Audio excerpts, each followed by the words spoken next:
Well, this is what we call a pop-up. And this is not a vertical live pop-up. It's a regular pop-up. So do I have something to talk about? Hopefully we can find something here tonight. But I definitely have to watch for all my friends and family. I don't know. I don't think that I can see. Maybe I have to watch this on my phone. Let's see. See, I'm on StreamYard, and I'm not sure if it lets me look at the comments because I don't think it does. Oh, there's 2 comments right there. Oh, there it is. Woody, Chris, what the hell?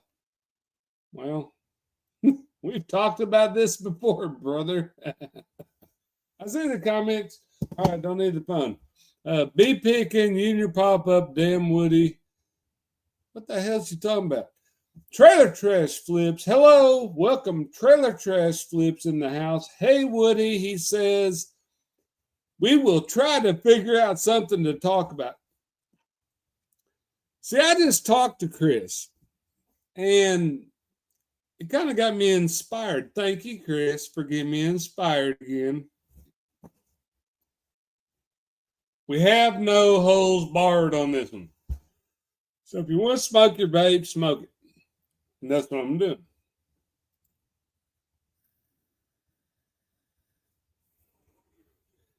If I can get it to work. So Trailer Trash Flips is in here. Let's see, let's show him. I got to get rid of this stupid ticker, man. We don't have any special guests. Hey, let's do this one. How about this one? Boop. Please make sure to like, subscribe, and pop the notification bell if you have not. I will turn that one off. Let's go back to comments. Chris is in there. Man, guys, that was quick. That was pretty quick. So it did notify you, so that's good. So if nobody shows up, we'll see how much I'm really loved. But I haven't been doing stuff, to be honest, on this channel much. But, you know, I still love everybody, and I'm going to get back to it. I've had a lot going on in my life, and, you know, people that's close to me kind of knows about it. We're not going to get into that. Trailer Trash Flips, I did watch your video. It was really good. The last one, the newest one. I don't even remember your name. I don't want to call you Trailer Trash Flips. Tell me your name in the comment because I can't remember. I'm pretty good with names, but we got so many names in this community. It's just really hard to remember. Mac. Just like the truck and cars. Yeah. The truck and cars was called Mac, so that's how I'm going to remember you. But he did. If Chris or B, they're the only ones I see that's in here. There might be some other people, but if anyone's in here, go check out Mac on Trailer Trash Flips. He's got pretty good content. And when I say pretty good, you know what I mean. It's good content, and you need to check him out. He's always a supporter. He's always in here, and he was here like that. Why? I don't know. But we are going to get back to doing regular videos. I'm kind of like Alex the Beard King Picker. Somebody put that in the comment, or I can put Alex the Beard King Picker. But he took off what for a year. Being Rocky Top Picker has not done one in longer than I have not. But we are still YouTubers, and we will get one up for you so you can watch. Let's what to talk about today. Anyone got anything in the comments? Give me some ideas. I had some ideas, but I want to use them on a video, so I really don't want to just disclose those right now. We only got 3 people right now. How many people's in there? Can you see Chris, or do I need to make you a moderator? How come you're not oh, you are a moderator. Geez. This sucks. It don't really suck because I got you guys in there. Shows 3. Well, that's 3 that's in here. It's hard to make YouTube videos with so much stuff, other stuff going on. You're right, Mac. It really is. And what do you do? I'm going to be 53 in October, and I'm at that age where things happen. I want to go so much to the Greensboro or whatever the heck it is out there that the reseller locker room is. I'm an Anchor sponsor, by the way. But I want to go out there, but I don't think I'm going to go. I could go, but I'm not going to. Only because Grandma's 96. We had to put her in a nursing home, and she's not very happy. And she's looking very frail. So if I leave at any moment, she could go bye-bye. And I just lost my dad in February, so I'm dealing with that. But Greenville, yeah, Chris says Greenville. So other than that, I don't want to get on depressing stuff, but that's kind of what's going on in my life. StreamYard doesn't show me how many people's in here, which it should have notified. Everybody probably turned their notifications off. Roman hasn't had his off. He's freaking Roman. Where you at? But let's see if we can educate somebody. Oklahoma, we're not good at educating. Okay. I would disclose this because there's not a lot of people in there. I have been lazy on eBay. I'm just saying, I have been lazy, and it's very hard to get motivated with what's going on in my life. I have been, however, I take one bin location every single day, and I take that bin location in listings on the bin location. And then what I have been doing is I review the items that have been taken down, whether it be one or however many it is. And I look at them and I say, do I need to change something? It could be the title, description, price. Prices change every day on eBay. So I've been taking those down, and I have been relisting one bin per day, every single day consistently, and fixing them if it needs fixed, and putting them back up as a sell similar. And then I go back and I delete my unsolds. And I could show like screenshots or something, but you guys get the picture. So with that being said, just doing that, I had 9 sales on old inventory. So it's not even just taking your bin down, checking the inventory and putting it back up. It's how many items can you move out of the old inventory so you can put new items in it. And that's what I've been doing. So I disclose that. Andrew Goodwater Pickers is in here. I'm going to show him. Andrew, you're not that late. If you got anything to say, please do so, because I need a lot of help in here, it looks like. Roman hasn't been, B said, Roman hasn't been in alive much lately. Well, I don't know. He's going to do one this week, as far as I'm concerned. Same here with the parents. Both are having health issues, and it's sucking up a lot of time. It does, Mac. It really takes your time. And what do? Do I go to a meetup, or do I sit here, or I don't know what to do. It's almost like a wait and hope for the best game, but it doesn't really happen that way because it's always going to end up the worst. And inevitably, Grandma's 96. She's had a very long life, been very interesting, from no electric, no water, no anything. And milking cows by hand. And, and it sounds silly. You think they just tell you this, but really, if you think you're born in the 30s and they had a lot of children, that stuff happened. And so she's seen a lot of change between no electric or water all the way to the electric stuff in computer age, which we are now. So it's really kind of interesting. And I didn't record it. We was at intensive care unit with her, and my brother kind of flashed his phone at me, and he was recording it. So he got some pretty good video of her. Well, not of her, but of the recording of her stories that she had to tell, which is pretty interesting.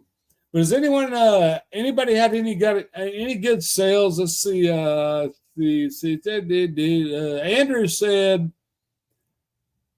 I had to unlist 400 items to prevent eBay listing fee. I have death piles everywhere. So, hang on, Andrew. I had to unlist 400 items to prevent an eBay listing fee. So they're not going to charge an eBay listing fee if they're already listed, correct? Or am I wrong, or am I missing something here? Please inform us in the chat. Thank you. We love you. Let's see. There's nothing else going on. See, I got to talk by myself. Boy, this sucks. You know what? I don't have to talk because I can smoke my vape because I'm on my channel. Chris said, dang, Andrew, so just list the oldest first. Andrew says that he has 1,000 items in the store and ran out of free listings for the month. So, oh, no, wait. Yeah, Andrew did. So do we need to increase our store subscription, Andrew? I'm just curious. Trailer Trash with Max says, oh, yeah, that's how my grandmother lived in the Ozarks. Yeah, it is. It's the truth. Chris says to unlist, Andrew. At some point, if we hang out here long enough, somebody else is going to come in. You know that, right? So you guys are the first ones, and you are on my my favorite people list. Actually, everybody's on my favorite people list because I can't see how many people's watching, and it sucks. Andrew says probably, but why not pay more? Why pay more to eBay? Chris responded and said, sorry, did you just enlist the oldest items? And I don't know what B's saying. I'm not going to put that out there because I don't know what 4 is. 4? Let me know. Let me know in the comment because there's one right down there or whatever direction it is on your phone. I'm curious to see if I stand here long enough how many people will pop in. People's kind of abandoning, they've abandoned me because I've not been doing YouTube too much, but I will. I'm fixing to. Y'all get ready. You're going to hate it. And I'm not going to do a barrage of shorts, but I might do 8 a week. I might do them all at one time. So you guys get ready for that. Let's see. Andrew said, yes, Chris, mostly the oldest.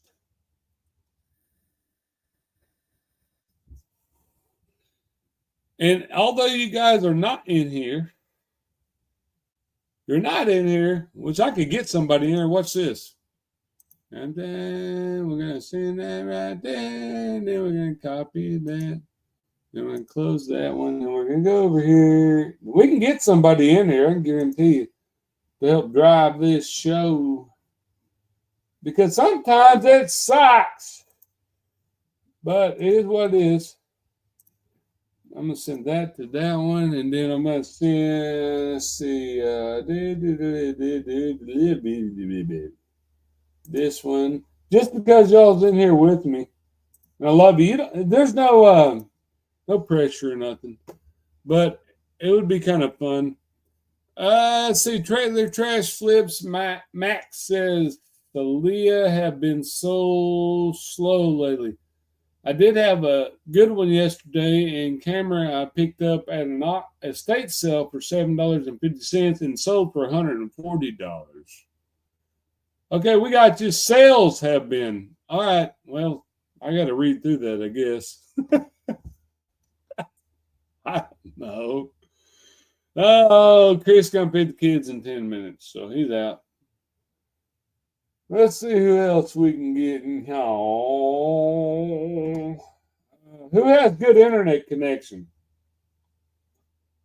Who has good internet connection? Because we're going to do it to it.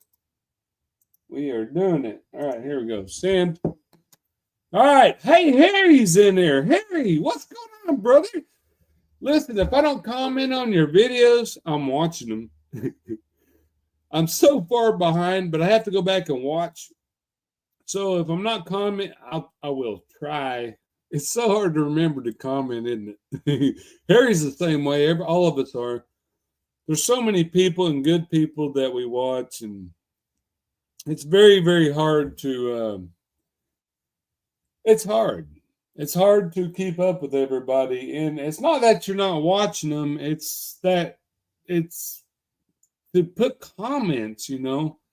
Harry says, if you like NASCAR stuff, I just picked up a ton of it for free. Like Dale Earnhardt, let me know.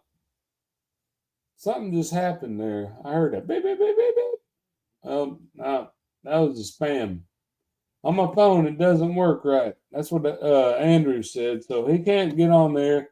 Let's see who else we can pick. I don't think I have Harry's number in my deal. Yeah, I don't think I have that one. And Chris has got to feed the kids, so I think we're done there. I can put it in the chat. As a matter of fact, just because I'm ornery, there y'all go. If anybody wants to join in and just hang out, because this really doesn't help my view hours. I only do it because it's fun to hang out with you. So there's a link in the chat, and y'all can hang out with me if you want. Harry, he says signed box, signed diecast cars had a lot of programs and ticket stubs. Oh, okay, I got you. Let's see. Max says I watch most YouTube on my TV and can't comment. Hey, there's nothing wrong with watching it on the big screen because I look better on the big screen, don't I? How big is your TV?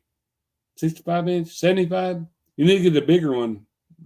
I made my head look fatter. No, I don't have a fat head. It's so fun. Let's see here. Let's see. I put the thing in there. Harry said he's not going to be able to stay. I just stopped and say hi. I'm at 4 o'clock tomorrow morning, so I'm definitely checking out. Hopefully, I can catch you on the weekend. Hey, Harry, try to catch my new video. It'll be coming out sometime this week. Well, if it's not this week, it'll be the next week. But I got to get back on track, and we love you, and thanks for hanging out with us. Let's see. Chris says, watch on TV, comment on PC or phone usually. See, I see people coming. Anyway, so let's see. How long have I been in here? 18 minutes, and we've had us. So everybody has their notifications off. It's all right, though. It'll all work out. Then go back and watch it on the rebound. That will help me.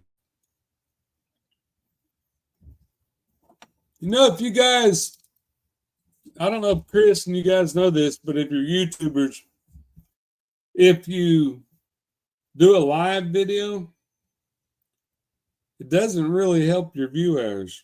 But on the rebound, once it's posted and uploaded and all this, and then people go back and watch it, then it helps your view hours. So it can be a good thing with lesser people, because if you have anybody that likes you, so it can be a good thing to not have a lot of people in chat. So I'm pretty sure I'm put it one more time, but I don't know. Roman, is he in there? I don't know. Jason, he's probably doing something. I'm just trying to get somebody here to bounce on. Somebody, that we can have some fun with. Let's see. It's always fun when you can bounce off somebody's BS. I already sent it to Roman. That's it. Yeah, there you go. I guess I can do him. We will see, because he might be watching. Um, Gosh, what am I going to talk about? We're in 20 minutes in now, and it's not helping my hours. So 20 minutes in, what time is it? 7:56. So maybe what I don't even know what day it is. Let me look. Wednesday. So it is a weird day. So it is a church day for some people. You guys go to church or what?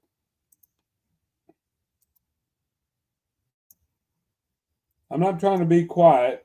I'm just trying to send some links out, try to see if I can get somebody in here. Let's see who else I can invite. How about my brother? He's pretty good. My son, he's good to bounce on. I'm gonna send him a link. And then I'm gonna send my brother one. He'll get political, which we don't want to do that on this channel. Send Mary one. She might jump in. Who knows? I got to sneeze. Pardon me. Wait the camera up.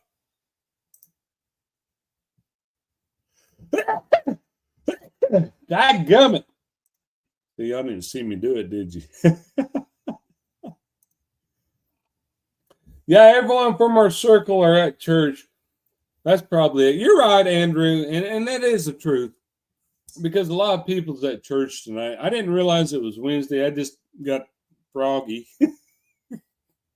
Everybody but us, right? So I sent some links out just to see if anyone will get in here. Caleb's definitely at church. No, but this guy, I don't know if he'll click in or not. That should be crazy if he did, because he's a freaking nut basket. But anyway. Yeah. It was a joke. It was a joke. No, you're probably right. B says she jump in, but the grandbaby's running around the yard, so you got to keep an eye on him. I know he was all the way down there by the dogs. So we just keep the link in the chat, which somebody wanted to jump in, they could click it. I don't know how long I'm going to stay on there. Hell, I might be a super YouTuber and do this for an hour. Matter of fact, oh, somebody's calling. Look, Archie's calling me.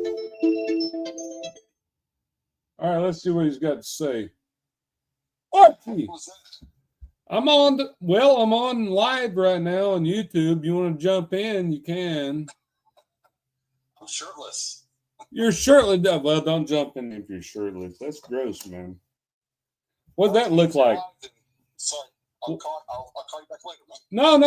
No. Jump into live. Okay. All right.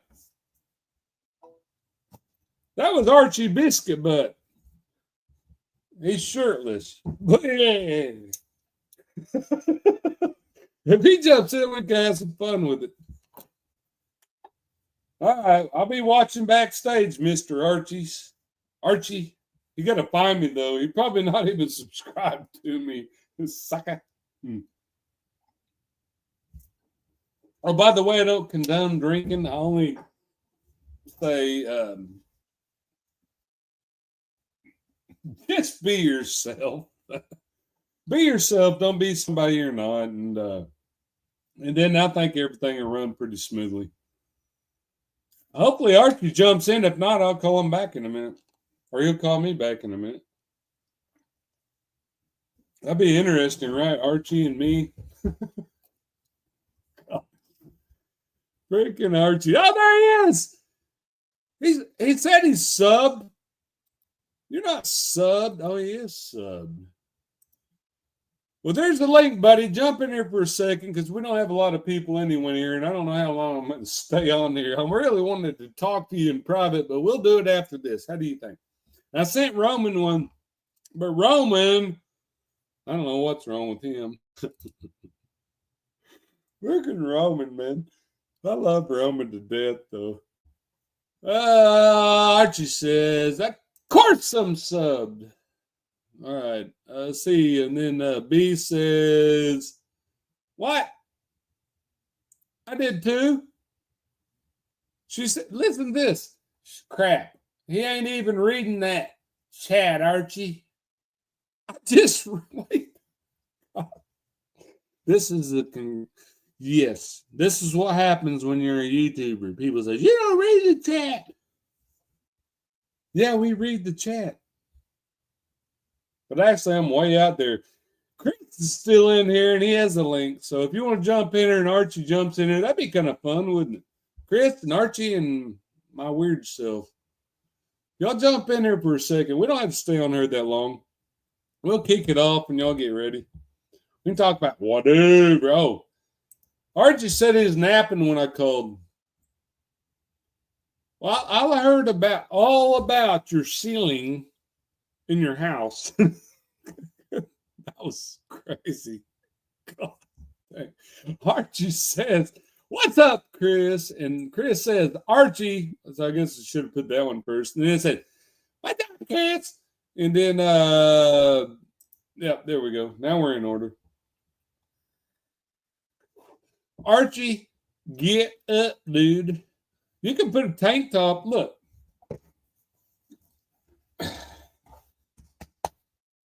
Got to be half. What the hell is she saying?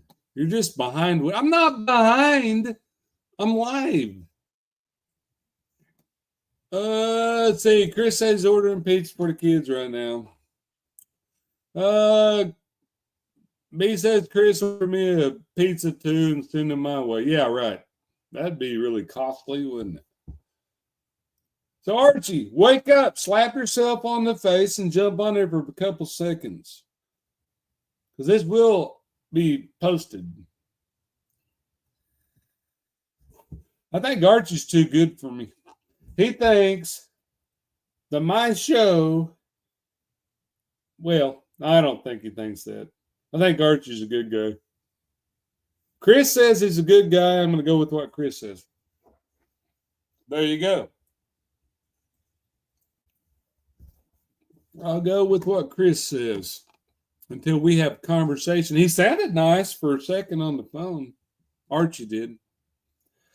Let's see. Do I have anything I can do some weird stuff on here? Let's see. Media assets, switch stream overlay. Let's count down to like starting over. No, just messing with you.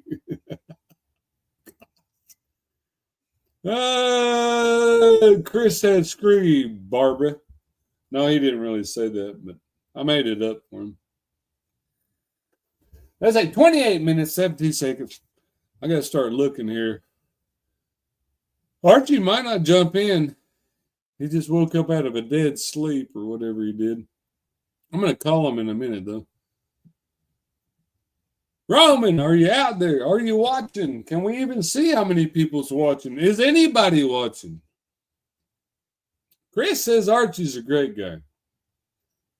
I believe you. I believe you. As long as he has a shirt on. Oh, guy, have your shirt on. No, I know he is. I want to see him jump on there. This ain't the reseller's locker room, I'm just saying, but you know, it can be the not so reseller locker room. We can talk about reselling if somebody wants to jump on there and talk about it. We can do that. You know that, right? It's important because this is a reselling channel. Let's see. What I do? Oh, let's see. Dropping bin locations, ending listings, doing self-similars on that bin location after I've edited them, and then relisting them as a self-similar. I sold 9 items yesterday. So there you go. That's old inventory. That might help you guys get rid of some old inventory. I don't think I've been lazy. I just had a lot of stuff going on. I can't quite get back into motion, and this kind of helps me a little bit. A lot on my mind. I'm sure you guys understand it. Evetts Jr. Hey, My son Ethan is in here. Everybody welcome Ethan Chad Jr. into the chat. Oh, hello. There he is. Look at that. He's going to help Dad out. Thank you so much. Hang on a second. I'm trying to get Archie in there, Ethan, but Archie won't jump in because he don't have his shirt on. Hang on. How do I flip this camera around? All right, flip it. I don't see a flip button. Just turn it sideways. No, the camera. What the heck? Oh, the Archie's in there. You better hurry because Archie's in there now. This is going to get deep. I was just going to show you what I'm doing. I'm loading this stuff up. I don't know if you're reselling or not, but I'm reselling. Well, we're all reselling. What's that? That's your son? Yeah. See, My son, fix the screen where it's not straight up and down. I can't. You gotta tilt it. Yeah. No, not that way. What the hell? I don't know how to. I don't see the options. Well, we can still see it. But Ethan, meet Archie Biscuit Butt. Subscribe to him. And I assume you already subscribed to Dad. I love you. Sacrilegious. How could you say I'm not subscribed to you, bro? Well, I don't know if you are. I mean, people unsubscribe every day. I just say go up and down and up and down. And I'm like, what the heck? Because I didn't put a video out. Nobody subscribed. Oh, you're not doing your little shed series anymore? Huh? Weren't you doing like a shed series or something like that? Yeah, something like that. Y'all want to buy anyone want to buy a desk? I got tons of these desks that I'm selling. You sell desk on eBay or Facebook Marketplace? Marketplace right now. Look, I got all this stuff. I got a whole shop full of stuff. I'm cleaning out this office. I've made a lot already, but did you buy it out or what? Or are they giving it to you? No, where office is shutting down. They were going to pay someone to haul it off. I said, pay me to haul it off. And I came up here, and this is my third 20-foot trailer load. Dang. And I've already done a 15-foot or 10-foot trailer too. So on the bottom, it looks like you're widescreen, but on the top, it looks like you're not widescreen. I think you're, it looks like almost like a short view or something. Something's going on here. Oh, it's just portrait mode. That was simply saved. I just figured I'd hop in and show y'all what I'm doing. I got to finish dropping this stuff down. So Archie probably, do you sell on Facebook Marketplace, Archie? Oh yeah. Absolutely, man. So, I got $200 a piece for these benches. I've sold 4 of them so far. These little work benches here. I had people drive 2 hours away to come pick them up, so I think I might ask more for them this next time. What do you have, a warehouse, or where do you store them? I got a 30 by 30 shop that I'm storing them in right now. And I actually have several of these racks filled up with stuff right there. So this whole area was completely full of those. And so I got those and little totes that go on the racks so I can label everything. And hopefully I'll make a pretty decent amount of money once I can get organized. Well, I'm sure you know, but out here in Vegas, that's where I live. Furniture sells quick, man. But the only problem is, because I buy storage units. Yeah. I try to stay away from those types of units though, because I don't have anywhere to store it. And if I can't sit on it for 2 or 3 days. Yeah. But I've had units though where I've had, like the last one that I got that had something where I had to get rid of it literally while I was at the facility. I just took pictures there because I had like 72 hours to get the unit cleared. But it was one of those like massage chairs that you sit in and you put your feet in and they do pedicures, but there was no money to be made. And I didn't want to have to rent a U-Haul to bring it back home. So I literally took pictures. It was gone in 24 hours. Somebody come and took it. But I've taken pictures of furniture and stuff while I was at the unit, and then people just come and pick it up at the unit and I'll make $20-25. That's what I was trying to do like this time, but it's kind of last minute. I didn't know who was taking what. I was trying to give some employees a chance to get some stuff, but I'm the only one. Everybody has company vehicles. I'm the only one that has a setup where I can do anything with it or anywhere to store it. And this last time before I broke some of these desks down, I took pictures of them in the office and measurements and all that. So that, because that's one thing I learned. People want to know how big is this stuff. I didn't even think about that whenever I was first selling it, because my 30 by 30 shop is completely full. After this, I won't be able to fit anything else in there. So I got to move a few things. Cool. Yeah, hey, completely. Ethan, I'm thinking, because I'm seeing you like a widescreen on the bottom. What if I kick you from the studio and I bring you back? Would that work? That's really bothering you, huh? I don't think it's gonna work. It's something with mine, but it doesn't give me any options. On the bottom, but on the top, it's just freaking like a short. I'm fixing to hop off here anyways. I just figured I figured you sent me the stream. I didn't know what you were doing, but I figured maybe it was something that would pertain to what I'm doing. So I thought maybe that'd be some good. It is. It's great. Something. Woody's not sober enough to see you as what is it? Not horizontal or vertical. I meant. I don't know why I said horizontal. He looks like Dad, don't he? You're not. You're not sober enough for it. Well, I'm sorry. I love you. All right, I'm gonna hop off here and finish strapping this stuff down, because I still gotta unload all this stuff. It's gonna be 10 o'clock at night before I'm done.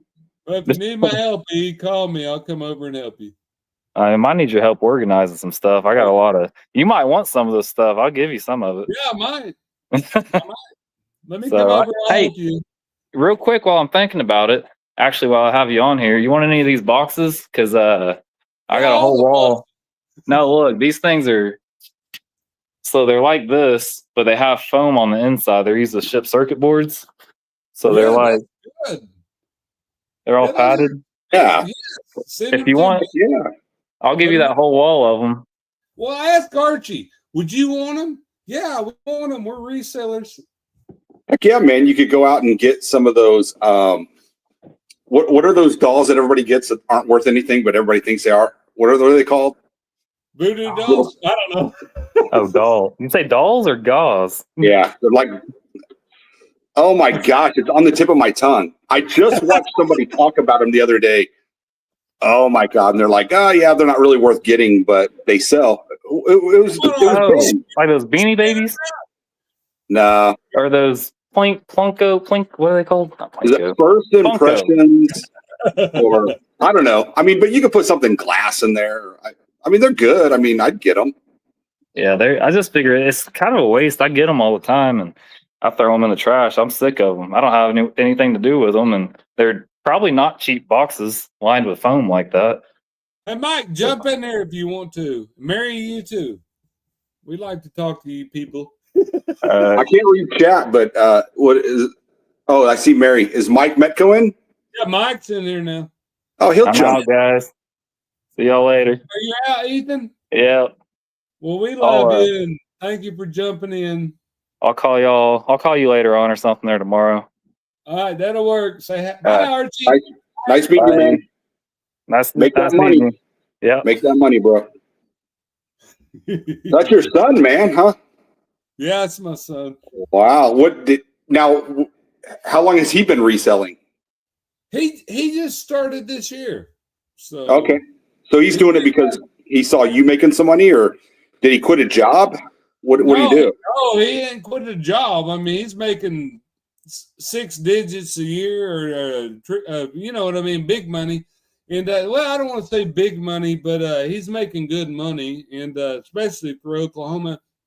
But he did had this thing like, hey, I see this stuff sitting there. I can make some extra money on it, and that's what he started doing. Alex is in here. Hello, Alex. It was precious moments, was what I was looking to say. Those precious moment dolls, you can put those in there. Yeah. Alex, jump in here. The link's in the chat. Mike, you too. Mary, any of y'all. Me and Archie like to BS with you. Get in here, guys. Yeah, and what's up? What's going on, man? Archie, thank you, brother. Nothing, man. Just finally got my house back. Yeah, well, I heard about your roof. It wasn't the roof, it was the ceiling, and it was the walls. And Mike, you should come in here so you can tell the story. Yeah, tell the story, Mike. Jump in. I'm watching. Tell the story about how the roof got ruined. Well, Mike was actually in town in March. He came down for Boss, and it was like the last weekend that he was going to be in town. And it was on a Saturday, and we were both supposed to get up at 6 a.m. and go meet John with Flippin' Ain't Easy. We're going to meet up with him and go out garage selling. And I guess at like 4:30 in the morning, Mike gets up, takes a leak in the guest bathroom upstairs. I mean, it's not his fault. He flushes it. He doesn't know that what's about to happen is going to happen. It's not his fault at all. It was bad. But an hour and a half late. Well, it was okay. Sorry, we were supposed to wake up at 7, and at exactly 6 a.m. we wake up to the fire alarms going off, and I literally thought there was a fire. I grab the dogs, and I start running to my door in my bedroom. 4 feet from the door in my bedroom, I feel splash, splash, splash, and I'm like, oh no. And as soon as I opened the door, I could hear the water running in that bathroom, and it wound up leaking all the way and seeping through the ceiling, through the walls. It was going through all the light fixtures. Well, and the whole reason that the fire alarm was going off was because it was just raining through the fire alarm, and it was coming through the vents and everything. And it's funny though, because as soon as I got downstairs and I literally had like still the dogs in my hand, I hit the bottom or the floor. So I get off the bottom step, hit the floor, hydroplane. My feet come up from under me. Mike's like, dude, you were screaming like a girl. I'm like, of course. I just turned 50 and I hydroplaned and landed on my butt. Thank God I didn't hit my head, because I would have hit it on the stairs. But luckily, for some reason, I don't know how, I was smart enough to just think, keep my head up and don't let it bang against the steps. But yeah, so it took them like 2 months to. That's crazy, man. Get in here and, we're gonna get along real well when we meet. I'm pretty sure. You're going to East Tennessee? Well, I'd like to. My TB. grandma is in really a bad spot right now. She's 96, and I'm kind of, I don't want to get too far from her.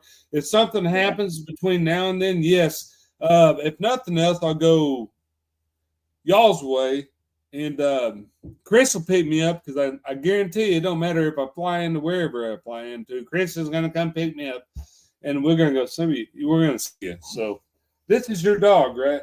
Oh, you mean you're coming to Vegas? I might. Yeah, I got 2 little Chihuahuas. You probably heard him. He pees on stuff. Well, you can't see it, but let's see. Wait, so you said you're coming to Vegas?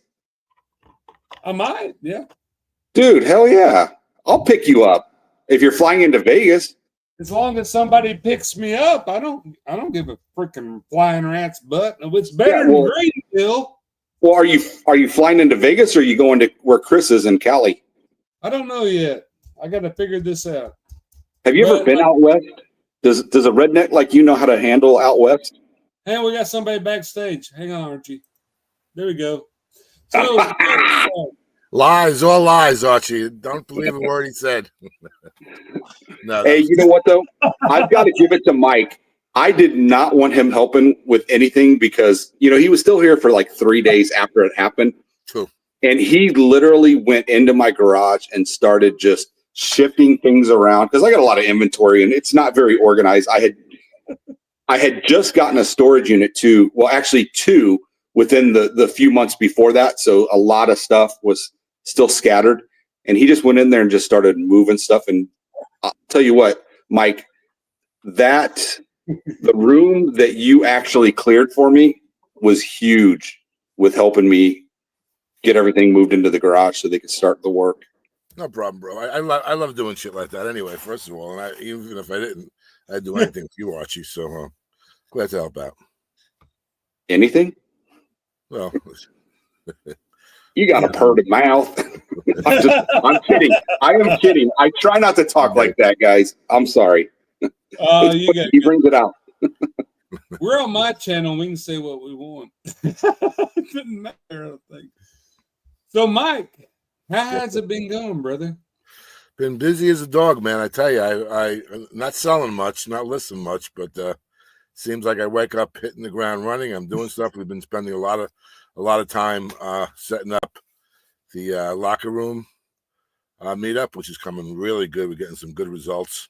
It is, isn't it? Yeah. Ben says we can't announce how many people that have signed up for the event already, but it is a lot. I was very surprised. I We're only didn't. like, what, 10 days in, I think. He texted me the number. Holy moly. Yeah. I would have never thought. Yeah, that's what I was thinking too, Archie. Yeah, it's a lot of people, and hopefully it's a really good turnout. Listen, I would be there. I know. Believe me, I would. But yeah, I got things going on. So yeah. How far away are you from Greenville, Woody? So we're going. Me? Yeah. Almost 1,000 miles because Ben keeps moving it on the freaking East Coast. Yeah. Why don't you just stick it on the ocean so I can go swimming at least? No, because Ben was trying to get you just to drop by, like even just for one day, just to say hi, because we really all want to see you. But that's like unreasonable. If you're gonna drive 1,000 miles, you're not staying for a day. You're gonna stay for a week. I'm I an don't think anchor. he was talking about Woody. I think he was talking about Chad, because Chad lives in Tennessee. Woody, you're Oklahoma, right? I'm in Oklahoma. Chad Wolfman is in North Carolina. Okay. Yeah, he's close. Yeah. But I sponsored it and I put it in the chat. I said, "Hey Ben, I'm an anchor sponsor." He goes, "Mary, can you verify that?" And I'm like, "What the? He wants You to see have the to cash. verify what I said?" Ben wants to see the cash before anything, before you get credit. Gee whiz. I keep on saying, Come on, Ben. Woody's good for it. I will not endorse this until I know for sure. Yeah, that's pretty much what he did to me. That Woody, he lights my crawl. Oh, Ben, man. Boy, where's my trophy? I'm not driving all the way out there. I already drove all the way out there to get my trophy, and you didn't give it to me, Ben. And I know he's watching in the background, probably. And No, I yeah, gotta drive 2,000 miles. Come on, dude. I love Ben, though. Oh, When you come, Mary's in the chat. When do you come in, Mary? Just want to make a little shout out for Mary. I always do, of course. But she's the been link's working. in there. She's been working her tail off, just like she does on my channel. She, Ben put her in the position of the administrator, the admin for the meetup, and she's like, Poor Mary. like every other time, she's doing all the work. I mean, she set up the. She said they never had a Facebook page. I was shocked about that. I mean, I never had one for years either until Mary came along. But she set up the Facebook page for them. Set up all of the forums. She's been handling all of the intake and everything, and she just whatever you throw at her. And she's been doing, like, I've been in charge of soliciting sponsors. So all I got to do is I just come up with the idea, and I said, Mary, take care of it. Reach out to this one, reach out to that one. I'm the idea guy, and she does all the legwork. She's a dream. I want to welcome Mike real quick. I want to welcome Swamp Picker. Hey, Glenn. 9 hours. 9 hours, he said he drove. Does that mean he drove from what, Florida or Louisiana? Put it in the comment, Mr. Swamp Picker. Let us know your name so we know your name, because we know everybody's name in here. I drove through Oklahoma a few weeks ago, just the tip of it, to head to Kansas. Wait, what? It said you didn't stop. Of course, I had 2 dogs with me, and my mission was I headed to see my mom for 2 weeks, and then I had to drive back. But you was in Oklahoma. That means you could have went south and Like the tip. What's going on, brother? And well, which part of Oklahoma are you? I'm southern. I'm probably 40 minutes from Texas. Yeah. See, I hit the what northwestern part. Yeah. So I'm not northwest for sure. Thank God. Well, no, I guess I would have hit the south of it, right? Because I went through New Mexico. You're probably northwest, New Mexico, I-40, right? Yeah. Yep. Yeah. So I-40 is way north of me.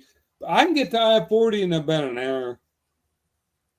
All right. Well, next time Mike comes, takes a leak, floods my house, and I have to go to Kansas for a few weeks. I'll stop in Oklahoma. Maybe Mike will. Oh, you know what? We can have a meetup. Good idea. Oklahoma. Yeah, Mike can join us, get it going. Mary can come down. In Oklahoma. Ben, maybe not, but Alex, definitely welcome. Chris, welcome. Hey, Chad. Swamp Picker, Chad, all you guys, welcome. Sure. We got Wolfman's goodies in the house. He has a wrench, too. I don't know how I gave wrenches, but I did. Anyway. Can he use the wrench on the host? Because I think he has to watch what you say sometimes. I love Archie. Was that a snort? I don't know what it is. No, not me. Mike, so I took a little nap earlier and I wake up to a message. That's a weird voicemail. What was so weird about it? What was that? It was Woody. Woody left a message. Oh, Woody. So I call him back and he's live on here and he's like, I'm live right now. Of course, he slurred all like 5 words together. But I didn't know if that was because he's drinking or just because he's redneck. It's probably both. It's probably both. No, you probably sound like a Wall Street business guy. We're both. Wall Street business. Oh, Alex is backstage. Let's put him on there. What do you think? Yeah, here we this could be dangerous. To get interesting, let's welcome Alex. What's up? Picker to the stage. Wow. What's going on? There's Archie and Mike and my weird self. Your weird self. That's why we're all here, though, Woody. Yeah. I have no idea what's going on. We're just doing it. You got Archie, and you got everything's backwards. So anyway, you got everybody. Archie, my house turned into your house. I had water coming from all like 3 different spots in my living room, down the walls. But it's coming from your neighbor, right? No, it was coming from the initial little drip was the toilet, and I had a plumber come over there and snake the whole line. And when he took apart the bathtub, the top, the emergency drain, he didn't screw it in all the way. So when Bethany was taking a bath, when the water rose, it came down the walls and everything. He didn't put it back together correctly. Oh boy! So now I got a big giant hole in my living room. They cut the hole in there, and that would probably be another month before we fix the hole in the wall. Now, but it's dry now. It's dry. It's not dripping anymore. So, well, you probably got away easy considering that you found the leak, because you had told me there was like corroded pipes in the walls. That would have been a real pain. Guy to handle, but if it was a bathtub, I guess they kind of corrected it pretty quickly, right? It wasn't that big a deal. Well, that drip in the corner has been going on a freaking three weeks already, so they're not very quick about it. But I went into the office. You have to go in there and raise hell with these people. They do nothing. So, yeah, but it's taken care of now. But it could be another month until they come fix the dang hole. So you're what's up, Swamp Picker? Yeah, what's up? Swamp Picker's in there. So Alex, you're leasing, right? Yeah. And Archie, you the same? Yeah. My landlord, man, he's been awesome. He's out of California, and he came down. But the problem was through this whole process, he went to Japan for the whole 2 months. So that was fun. So basically everything was left in my hands. Right. But he upgraded the entire house. I mean, I've got brand new blinds. I've got new light fixtures. They just put in a brand new sink. They changed every faucet in the house. I mean, this house looks brand new. That's nice, at least. Yeah, So, that's yeah, pretty yeah. cool. I mean, that's a good landlord there. Yeah. I mean, the only thing is it scares me because it's like, why'd you do all these upgrades? You plan on selling the house now? I mean, this house, he bought it in 2016 and it's doubled in that time. He's gonna kick you out because he did all the upgrades so he can Nah. sell. You know what? One thing he did tell me though was he was like, you know what, Archie? He goes, "You're one of the best tenants I've ever had," which Well, I laughed at, but because I give him hell sometimes. did they run your credit before they leased it to you? Of course he did. Archie. Of course he did. Is it the same in Vegas nowadays where you have to, it's crazy to rent a place or anything, you have to be able to pay double X the amount of rent per month? No, I mean, it depends. I mean, if That's how it is here. And I found it was just an owner. He wasn't going through like a management company or anything. Sorry guys, I'm trying to find a charger. But I'm not going through a management company. It's just through the owner. I just think that all I had to do was I just did first month, and a deposit, which equaled the first month rent, and that was it. Yeah. But you're right. Some places do. They make you pay first, last, and then security deposit. You have to be able to pay double the amount of rent, and the average household usually doesn't make that much money to be able to. I guess you're right. I did have to pay double, but some are even triple. Like I said, it's first, last, and then they want a deposit, and then if you have pets, forget about it. Yeah, not triple the payment. Just that you make triple the amount every month to be able to pay for it is like which is kind of crazy. That's that's how it is in like California and out here too. Like the average household usually doesn't make double to 3 times what their rent is. Yeah, but I mean, back when I got the house, I was still with Outback. Oh, okay. So I mean, obviously, I was making because I was making over 6 figures. Yeah. And or 6 digits is what he would say. And and I mean, I had no problem qualifying because but back then the rent was cheap. He never raised my rent for 6 years, so I was pretty lucky. And then he has other properties, and I didn't screw him during COVID when I guess all his other tenants took advantage of that rent moratorium or whatever they called it, to where they didn't have to pay rent for like almost a year. And then when the bill came due, they couldn't pay it, so he had to toss them. So he lost tens of thousands of dollars. So he was grateful that I didn't screw him like that. Dang it, I cannot find a charger in this. I'll be right back. Mike, was that today, that sale? No, that was this week. Wolfman had asked me what my best find lately was. Yeah, I'm kind of behind here. I put that up there, and then I'm behind. See it. And then Mike said this, didn't you, Mike? Yep. We ain't to please, the man asked. So, and So, actually, I haven't been doing great, to be honest. I sold this book today. I didn't see the price. Was that? Yeah, that, it hadn't blown up. It's a Bible in Hebrew. It's sold. I had it listed for $450 for months, and then I sent off, I guess 20% off or something. It sold for $325. Damn. But it's in it. I don't know. On my phone. Books.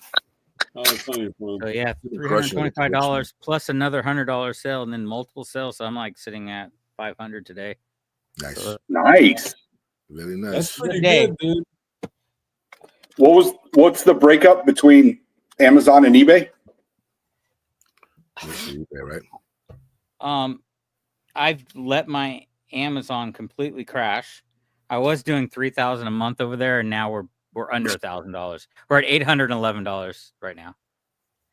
So I don't know if you heard the nonsense that happened where the buy box kind of went away for Amazon sellers for a month, and I didn't readjust my repricer so everything tanked and everything sold for like below standard because it was chasing. Everyone got panic and dropped all the prices, so all mine dropped it as well. So I sold that most all my inventory for very, very cheap.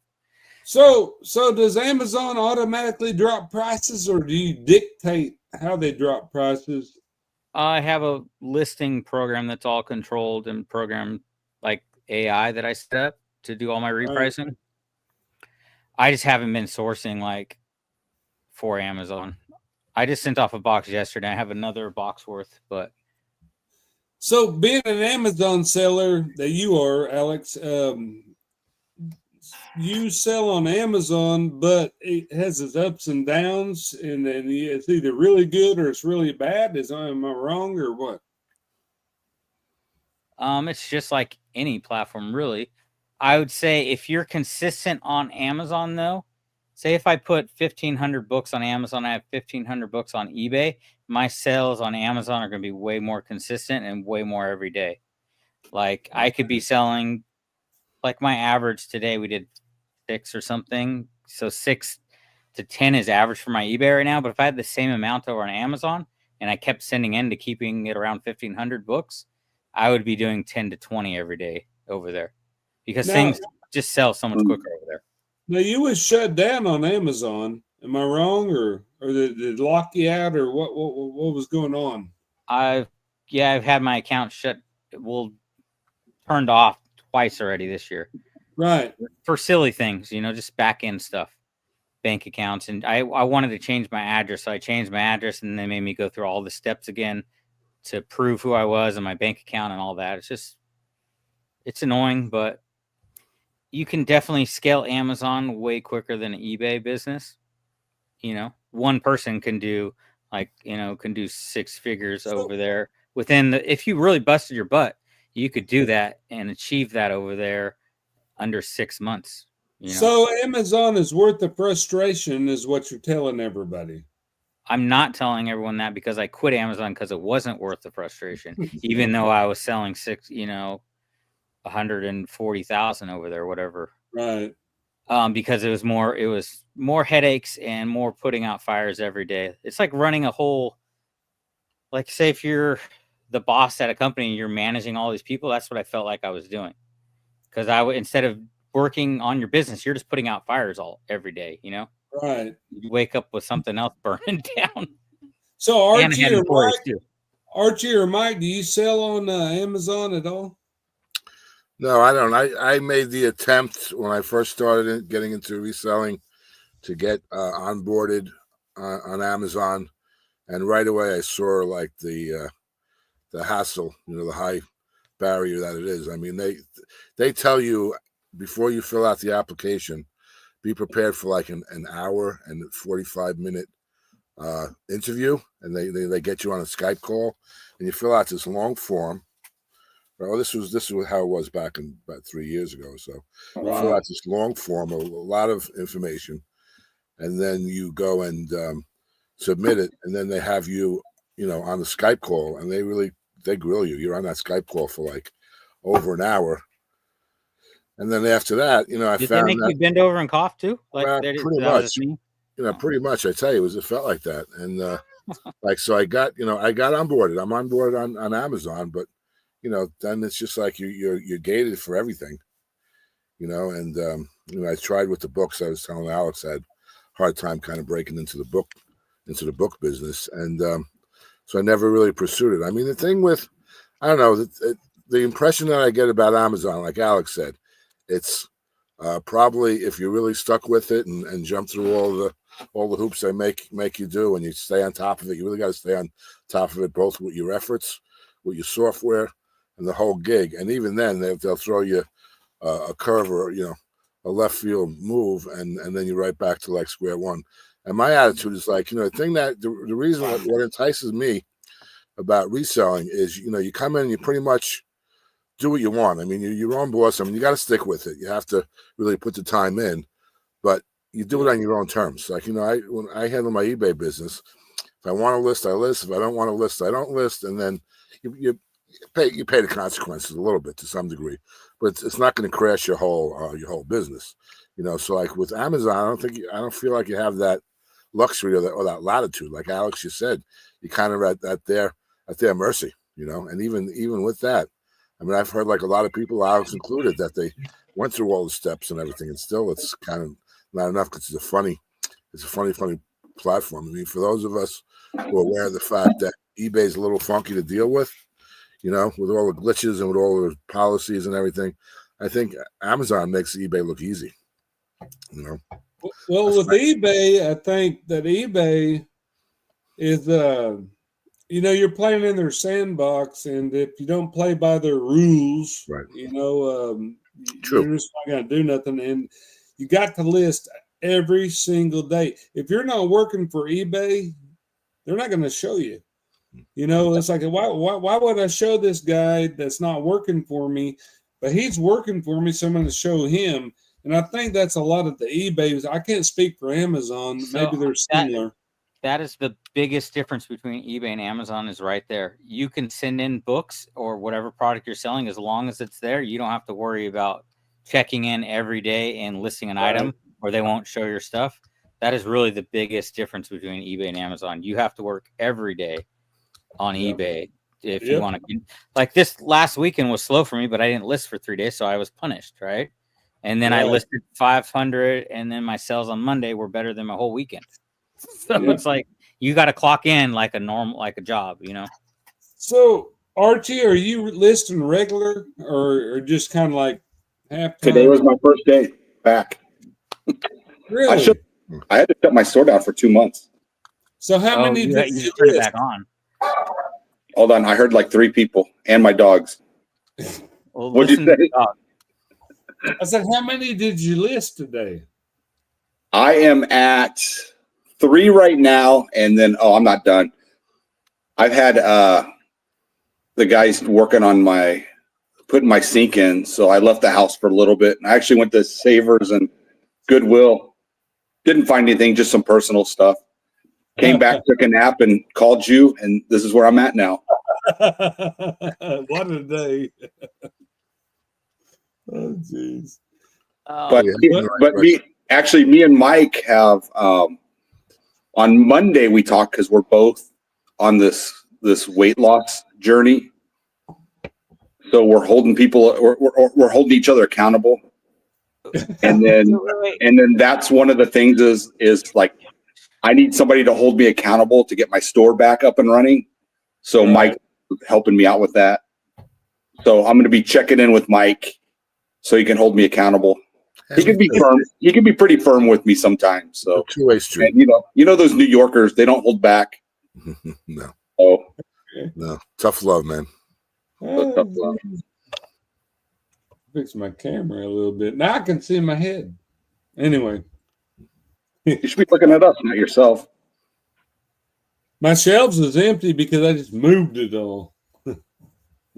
So, but hey, I am going to I'm going to start making videos again. Alex. Are you? I know, shocker, right? You'll believe it when you see it. But I'm going to basically just be doing my journey, to get back into reselling after this little 2-month hiatus. I've had a couple people tell me some good things as far as like how to structure it. Like I was talking with Anthony Dragon Master Finds last night for a while. He's a good guy. 3 hours. He's a good dude. But man, he and I can talk sometimes. We were on the phone for 3 hours last night. And he was like, dude, you should just do a series about from homelessness, like start it with how you were homeless. Because I mean, pretty much I was living out of my suitcase for 2 months in Airbnbs. I went home to my mom in Kansas for a few weeks, and I mean, it was crazy. But I think I'm going to actually steal something from Jersey Shore, and I'm going to do my comeback is greater than my setback. So I can't read. What I saw you put that earlier. So what are these Pope cards? Is it from when he was at the World Series, like in 2008 or whatever? Pope cards? I didn't put no Pope cards. Who No, put those? somebody said the Pope Leo. Hey, Andrew. Alex, we can't hear you. You're muted. Andrew. Oh, that's Alex. He's not muted. Yes, sorry, I had a phone call. I unmuted him. he muted himself. That's crazy. What were you saying? What? You were saying something, but we couldn't hear you. I was on the phone. Bethany called me because she's trying to make me a business card for this book pickup deal for estate companies, right? So she's asking me all these questions, what I want on the card. I'm like, I'm on a live stream. Like, what's crazy is that you muted yourself. Yeah. And I unmuted you. Well, I can remute myself. No, don't remute. No, he did too. No, and Woody can remute you too. Yeah. He can remute me. If somebody mutes herself, I can unmute them and we can listen. I apologize. It was a business call. I know I didn't unmute Woody, you. that's what's part of being a host is all about. You have all the control. It is awesome, isn't it? It is. So You're like the Amazon of us four right now. You have all the control. We're in your sandbox. You're in my sandbox, dude. No, y'all have a free reign. Go ahead and do what you want.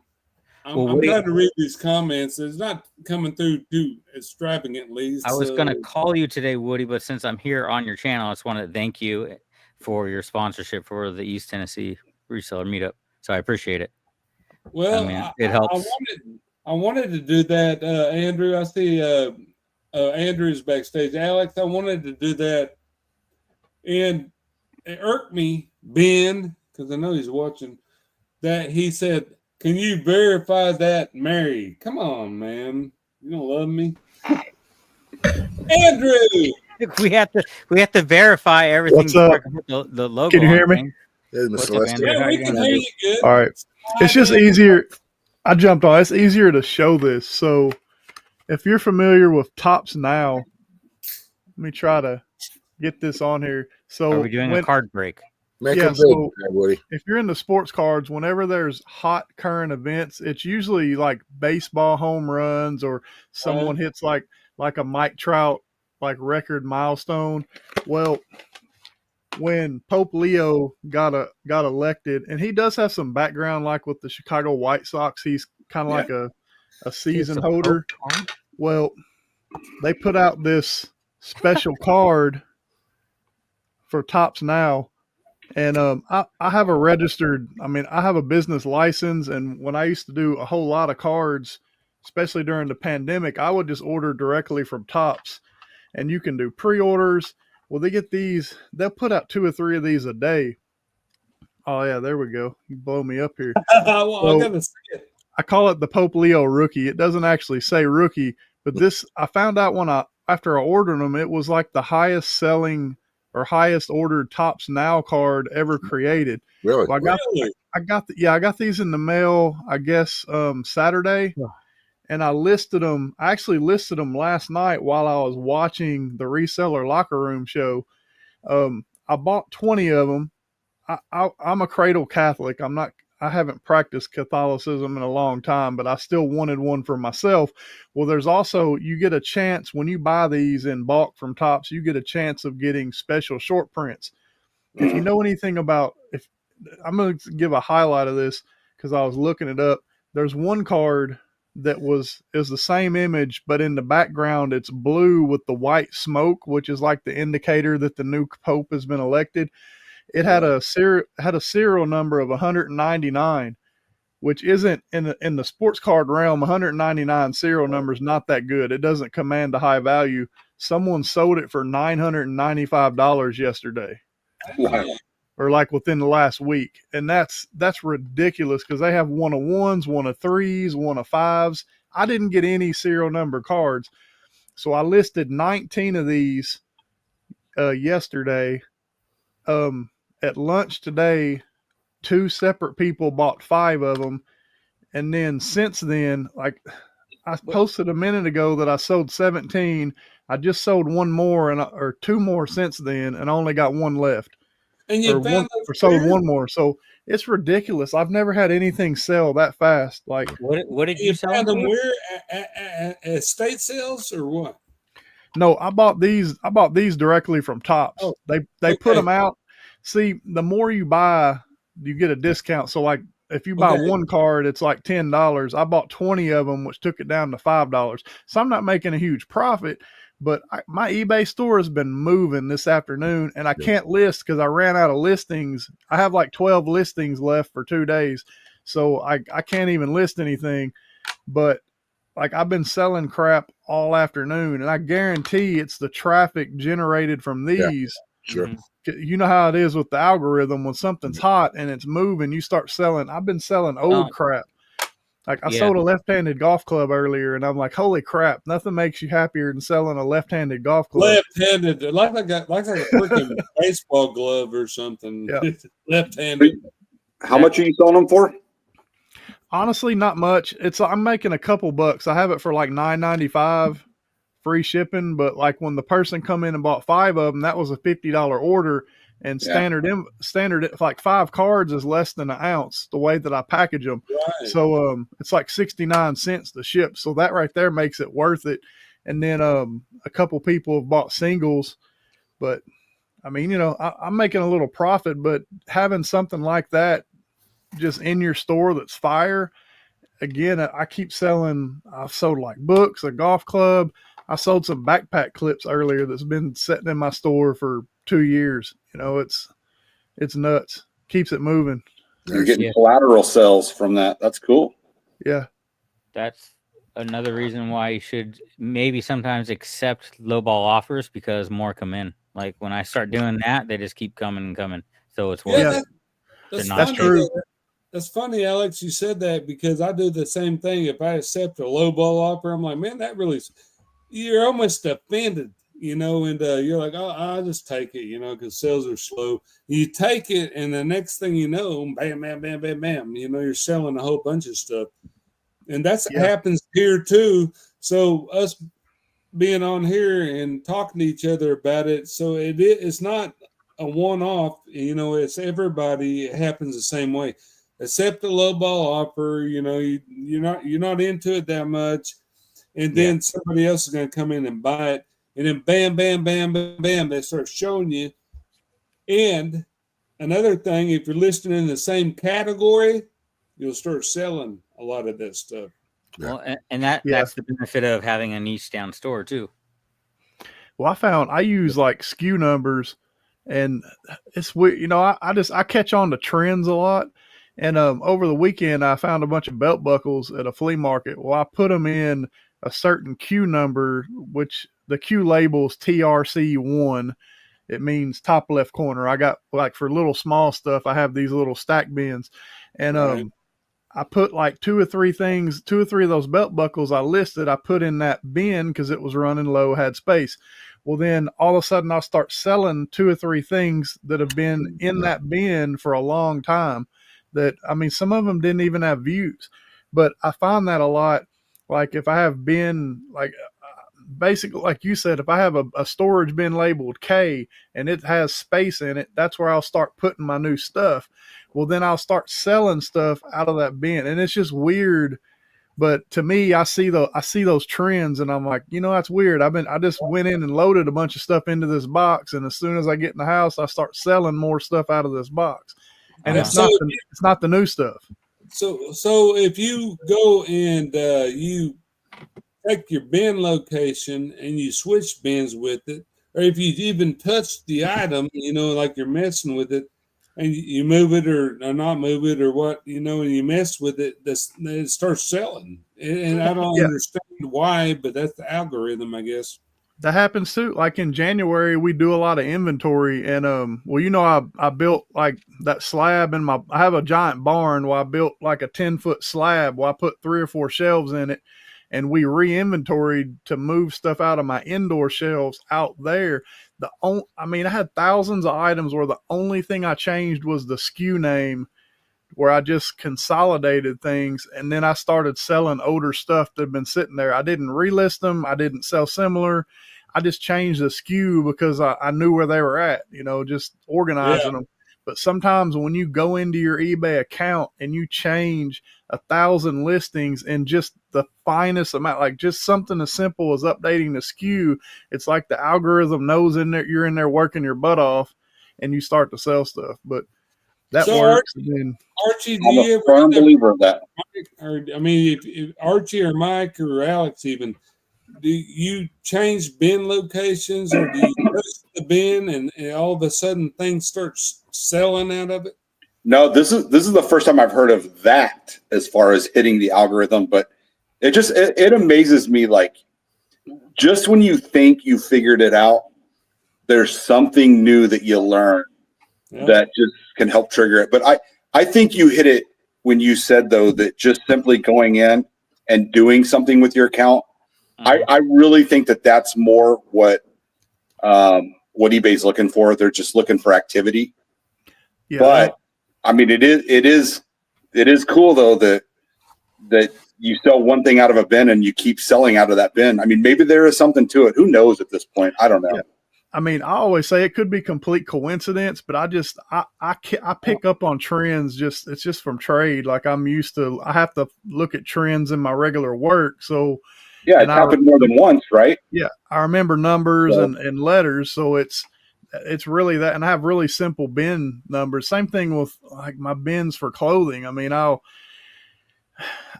there's so many different ways to look at it. Like this week I've sold 2 shirts. Well, I have a death pile of shirts in here and they're not worth a lot, but I'll go in and list a couple more shirts. Well, then I'll sell a couple more shirts. Same thing with jeans. Like every day I'll try to unlist and relist a pair of jeans, and I'll usually sell 2 or 3 pair a week, but I don't know. It's weird, but that's more than anything is if I'm not selling, I just go in and start playing with stuff. Just I know Kevin's talked about refreshing like your headers and your details and stuff like that, and it's hard to say whether it works or not. But I know every time if I go in and I play with 50 listings and just do something minor, I almost always sell something within 12 hours. I'll hit a streak.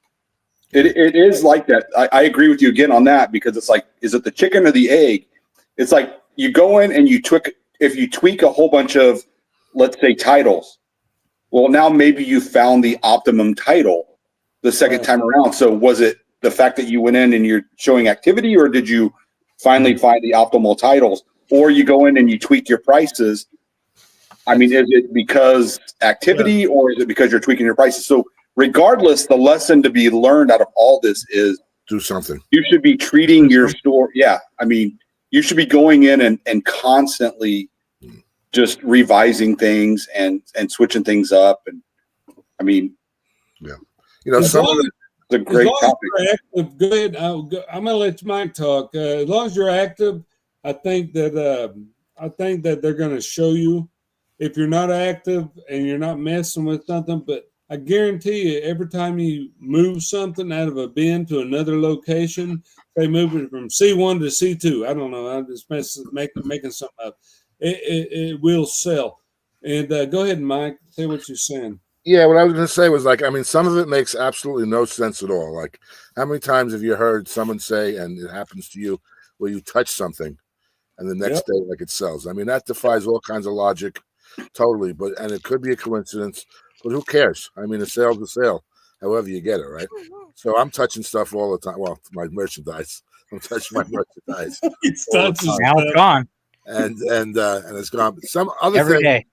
So other things make certain sense, like categories. Like, how many times have you listed something in a category that new item didn't sell, but all of a sudden you got a push from a lot of other things in the category. That kind of makes a little bit more sense from the eBay algorithm point of view, where, like, you got to realize one thing: eBay is like this really big machine, and they have to partition all of your goods in different groups. I mean, there's one server that's just going to handle hard goods, one for you, one server that's just going to handle toys or collectibles or whatever. So, and it does create a little bit of a push when you're making some activity in one particular category, then that whole category gets kind of like invigorated, so to speak, and it happens all the time. So there's a lot of things that don't really make any sense. Some things that kind of vaguely make sense, but Archie just hit the nail on the head. The idea is to, like, as long as you're doing some kind of activity, Yeah. Then at least, however it comes in from left field or directly head on, the thing is, who cares, how it really works. We'll never figure it out anyway. But, So our Amazon guy is Alex. Is it the same on Amazon? What? Sorry. Alex. Yes. He's not even listening. Is it the same on Amazon that when you go in and you adjust things or touch stuff or move stuff? I don't know how Amazon works, so I can't. All really Amazon is about is all Amazon when it comes to selling things is getting in the buy box. So it means having the lowest price, and it's also based on where your item is at and what location, at what warehouse. So if someone comes in to buy that book, Amazon's going to probably ship off the one that's give the sale to whoever's closest to them, right? Now, how do you get the buy box? Like, how do you put yourself in a position to get it before somebody else, or do multiple people do they get buy boxes, or a merchant fulfilled buyer will have the buy box, and one FBA guy will have the buy box. So if I send in only one, so say I have one item and I send in 200 of that item, I'm going to be getting that buy box probably maybe 80% of the time because I have more items. Amazon wants to get those items out of the warehouse. They're going to promote or put me in the buy box. Now, how do you know that threshold though? Like, how do you know that you need to send in 201 of something to get the buy box? Does something tell you that? No, just based on experience and looking at all the numbers, on everything. But eventually you're going to sell those items if you don't get the buy box, right? Because if that person sells out, then does it just go to you, or if you're if it's the buy box is determined based on the lower price and you're $1 above them, they sell out, and then you would be guaranteed that buy box as long as you're the lowest seller. That's why we have all the programs doing the repricing and going up and down in prices, because it fluctuates all the time. 80-90% of the people that buy on Amazon click on whatever the buy box is. They rarely click off of it and go search like you do on eBay for a cheaper price. They just, whatever Amazon throws in front of them, that's what 90% of the buyers on Amazon are doing. And to get that spot, you want to be the lowest price on Amazon at that moment. So Andrew, do you sell on Amazon at all? No, I haven't even tried that. That's a different beast. It's hard for me to learn. I don't have a lot of time just to dig in and learn things. So the things that I'm like, the new stuff I'm focusing on right now is like utilizing, because I've had a business license for a few years and I really just got that to protect my name. But I've been looking into pallets. Like, I have a resale certificate. I don't know how it is in other states, but in Tennessee, I got a $15 license. eBay takes care of all the taxes. So every year I file a tax return saying I've made $0. And in turn, I get a resale certificate, and I use that for like estate sale companies. A lot of times I can hand them a copy and I'll never pay taxes.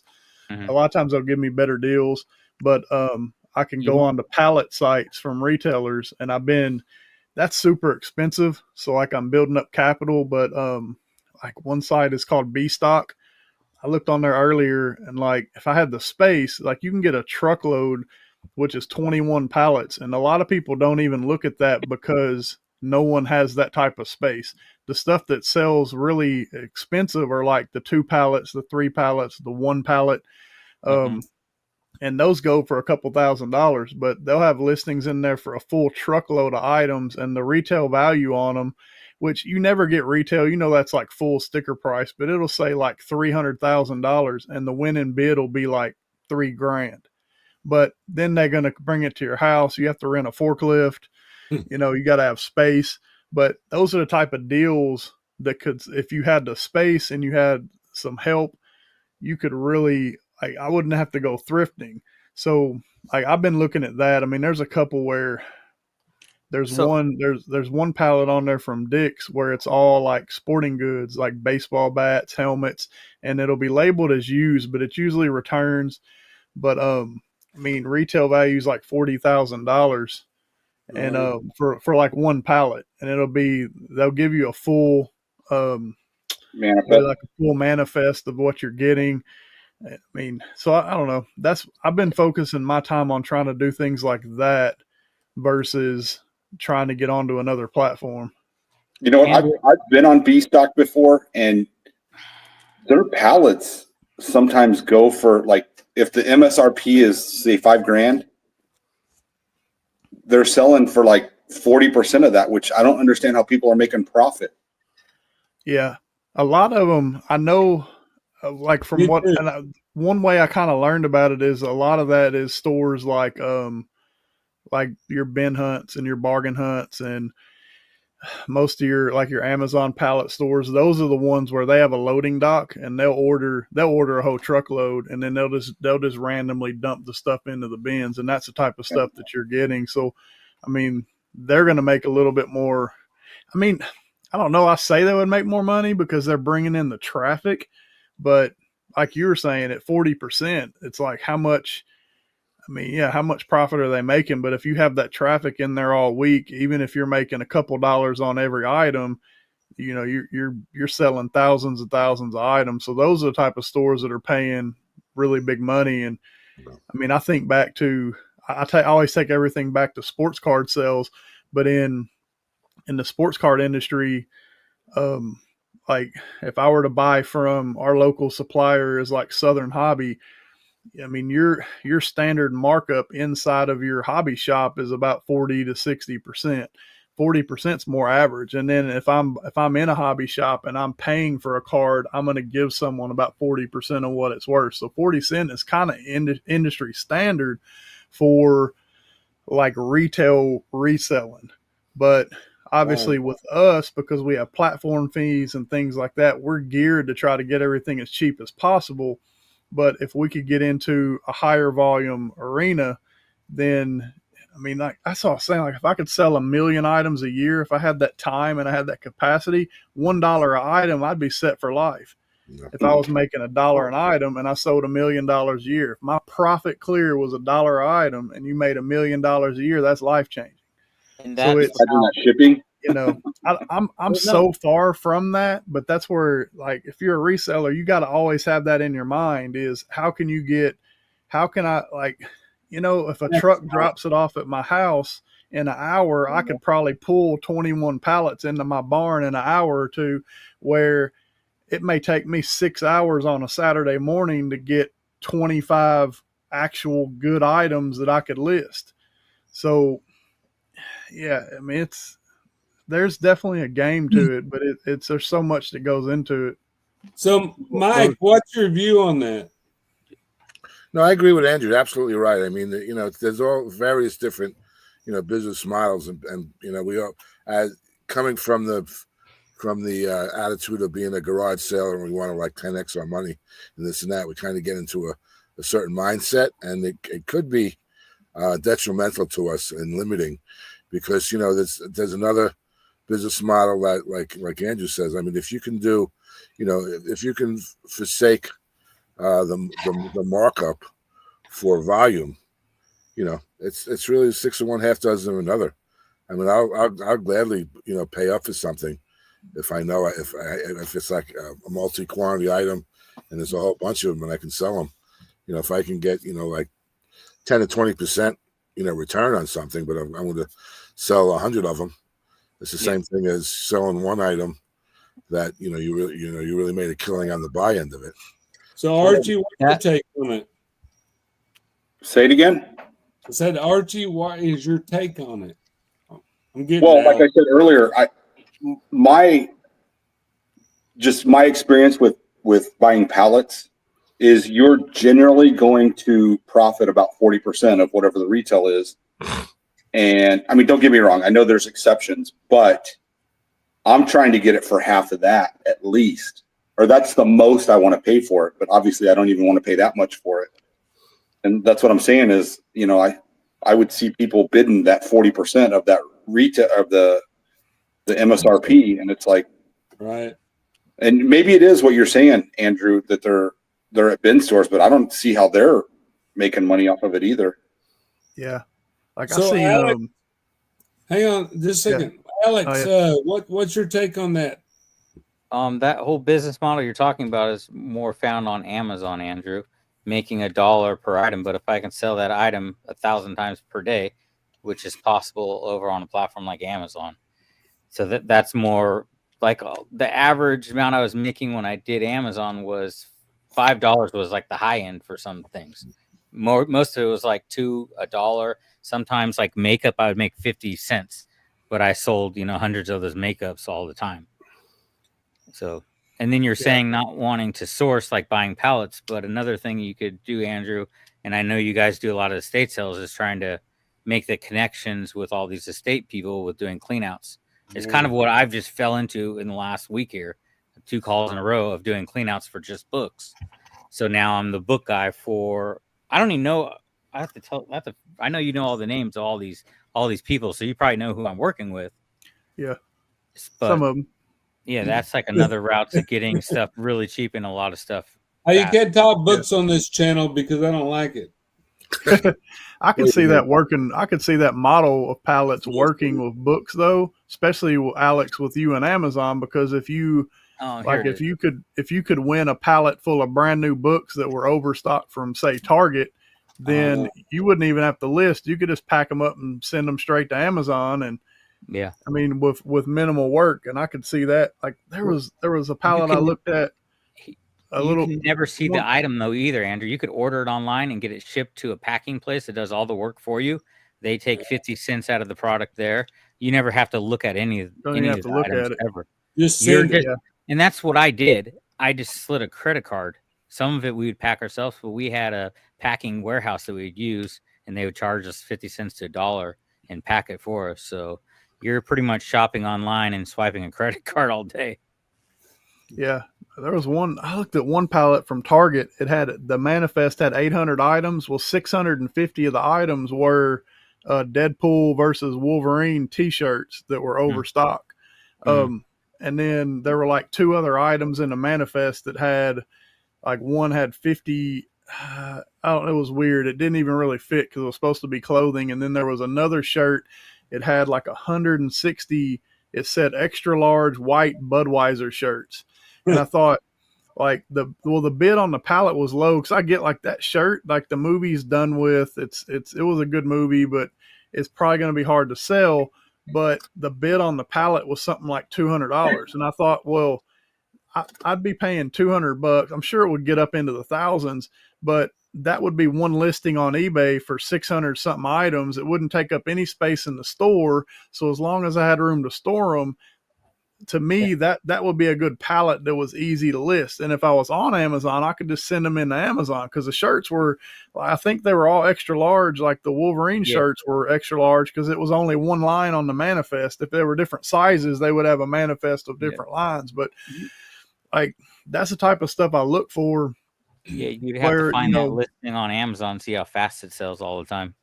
That's kind of cool. Amazon, you could see all that, how many it sells a month, how many per day, and break all the numbers down. So you make really educated buying decisions over on Amazon. You have to be very calculated because there's been times I bought an item, 100 of the same item, and then it tanks, and then I lose all that money. Yeah. See, Andrew, here's the other thing you could do.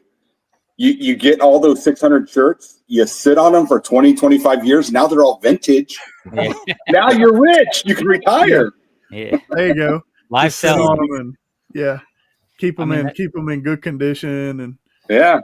I mean, there's a lot that goes into it though. Like, so we'll start with Archie. What's the worst purchase you've ever made? Oh, geez. The worst one. And we're gonna go around the board. It'll be Mike, then we'll go down to Alex. I feel like I'm on the Nurse Flippers channel. I mean, it's hard to pick out one, but I can tell you that there was one storage unit that was a bad purchase, and it wound up being a staged unit. And those are hard to prove. It's usually not the facility that's staging them; it's the person that defaulted. But that would have to be the worst. Is I paid like probably close to $200 for a unit, and I learned my lesson that it's just not worth your time to look for units that are perfectly stacked with, you know, a PS5 staring you right in the face. It's probably not really a defaulted unit. It's somebody staging it. So I can agree with that one, Archie, because the wife just bought one that was $500, and I said it was a freaking hooker locker, and there's nothing in it that's any good except a popcorn machine. Get any poles? How do you get a hooker out of a popcorn machine? Yeah, that's an interesting. I'll tell you this: I got some clothes that smell. He's got some new lingerie. No, I think I've had a hooker locker before. Yeah, it's a hooker locker. That's what I told my wife. I said, that's a hooker locker you just bought. You wasted $500 on a locker that ain't worth no money. I bought one that had a bunch of unique dresses and travel gear, like they were probably a travel escort, but it had a brand new, well, they're also in college. Like it was a very small unit, but had a brand new mini fridge, and I wanted a mini fridge, and we paid like $120 for the unit, and it was a 5x5. But yeah, there were some hooker dresses, and I mean there were other things like handy wipes, and just you could, like after party cleaning supplies in there, and yeah, nothing quite that bad, but yeah, there was I profited though if I count out, like, I mean honestly the mini fridge was worth like probably we looked it up at like $230 brand new, and it still had all the stickers and tags.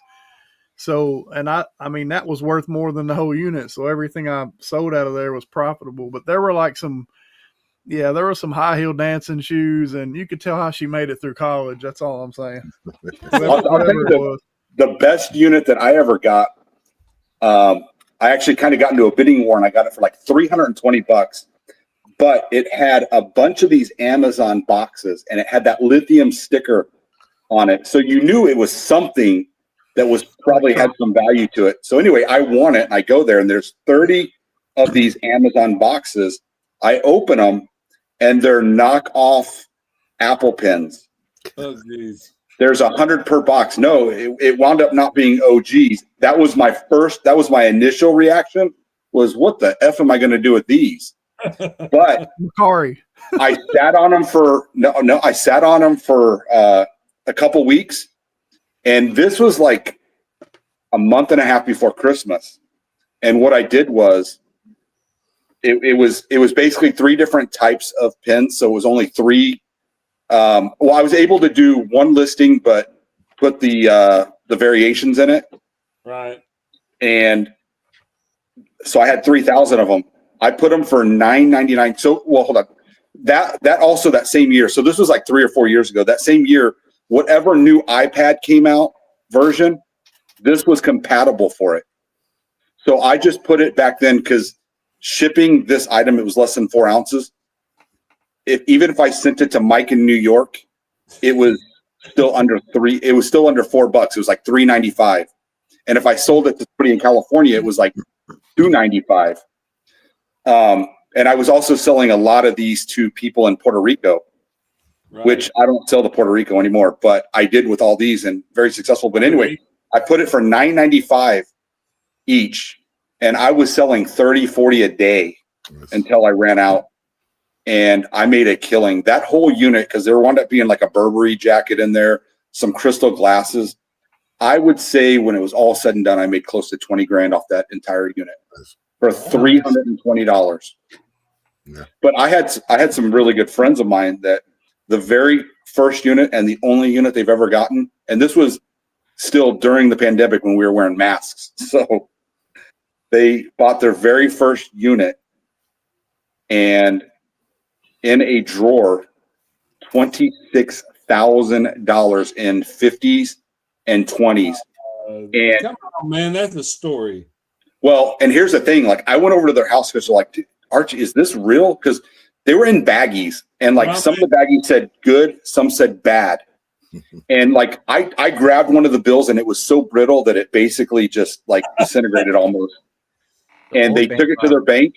Their bank ran it through the machine, and they're like, "Yep, you're good. We just deposited $26,000 into your account." Crazy, one in a lifetime. Yeah. So for the worst stories the best one. But Mike, what's your take on that question I asked earlier? What was the question? Worst buy, I think. Yeah, Woody, what's the question? What's the worst purchase you've ever made? Let's money wise, I think. Yeah, I think it might have been that buy I made at Goodwill. When I go around, thrifting or shopping, I love like quantity buys because one listing, if something's a winner, you put it up and it kind of like just sells itself over the next couple of months or years. Right. So I was at this Goodwill and they had like this wipe out or something. It was like a container with the pop up squares where you could wash your hands, clean your hands out in the field. I don't remember the name of it. And they were like $1.99 each, and it was like the right color. So I was going to get these things for like $1 a piece.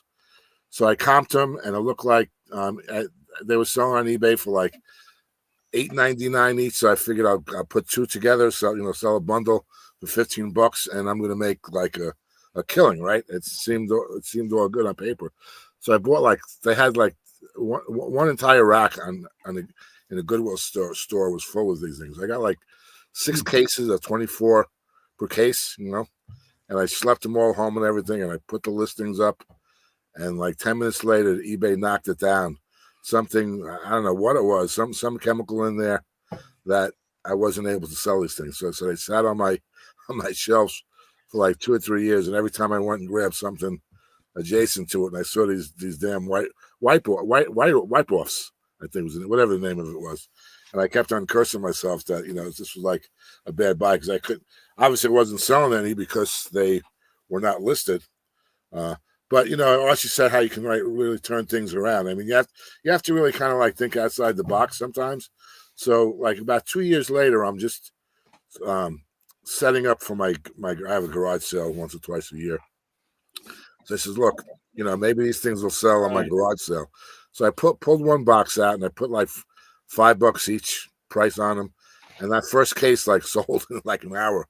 So in the course of the 3-day yard sale, I sold out on all of them. So I went from $4 a piece, 6 cases, and I finally sold them out. So you have to, think about how, don't wallow in your misery that you made a bad buy. Just figure another way to get rid of it. So I turned that around, but for a couple of years I was stuck, and I just more so that all these things were taking up space on my shelves because I wasn't throwing them away. They were good brand new merchandise, but I figured out a way to get rid of it. So did we ask Andrew what's the worst purchase you've ever made? Yeah, he said it was the hooker from the unit that your wife got. That's why she defaulted. Oh, okay. Alex. Yeah, that's what it was. No, I don't know. I mean, that's tough. I've made a bunch of bad purchases, and I usually find out when I'm going to list it, like that I've messed up. If I had to pick one thing that I've invested way too much money in, it would be like base set baseball cards. Like I've really, because I mean that's where I got my start. And I love them. Like I'm a collector too, but I'll go in to I kept going in $100, like doing pre-order, buying like cases of like Top Series 1 or Topps Heritage, and there's just I don't know, like there was that spike during the pandemic, but I've had to just like basically pawn off like 80 to 100 pounds at a time of sports cards that I've over invested in. And it's really gambling because you're trying to, you're trying, you think you're going to get a big hit. And sometimes you do. Like I scored a Shohei Ohtani autograph last year out of a $15 discount sticker box at Walmart. And, I flipped it for about $500 overnight. So it's like, I mean, sometimes stuff happens, but overall, when I go back each year and I kind of look at the books, the two places that we've set out this year that I've tried to avoid is like the Goodwill retail store.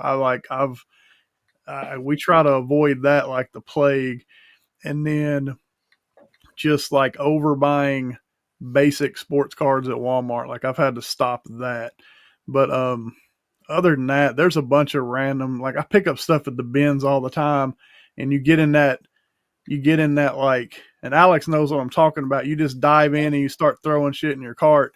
And then sometimes I'll think, oh, I got to go back and inspect this. And then I forget. And then I get home and like, I can't count the number of times I've picked up like a North Face backpack, and I'm picking it up going, man, I can't believe no one grabbed this. Who are all these stupid resellers here today? And then I get home and like the straps are falling off and I'm like, crap, why did I miss this? So, you know, yeah. Your turn, Alex.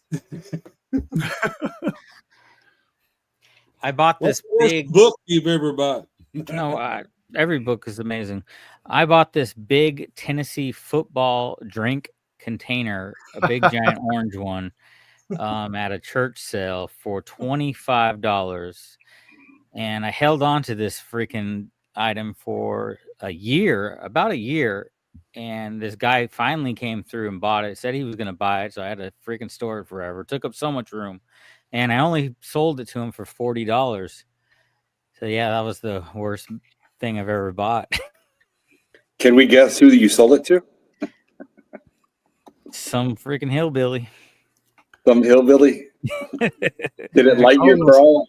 I was gonna say if you still had that, I might buy it. But no, I sold it to Ben, and Ben's very upset about that video, Andrew. Where I bought it for 25 and I sold it to him for 40. And you know, I was apparently, because we're all friends, we're just supposed to give everything away here. But he forgot, at the end of the day, he forgot that I'm a reseller, and I charged him for storage fees. When I saw the video, I immediately recognized that lady, and I showed it to Karen, and I said, "That's Sheila's. That's the lady from Sheila's sale." And like she's a hard bargainer. Like I would say a year ago, if I took, I mean, there was one time I took something to her, like some video games, and I forget the situation, but they had two of the same game. And it was like a guitar game and you hook it up to an actual guitar. And they had a game in the box that had the cable in the box, all packaged up, and they wanted $10. And then they had another game that didn't have the cable, and they wanted $10 for it, but the cable was plugged in next to it into a guitar.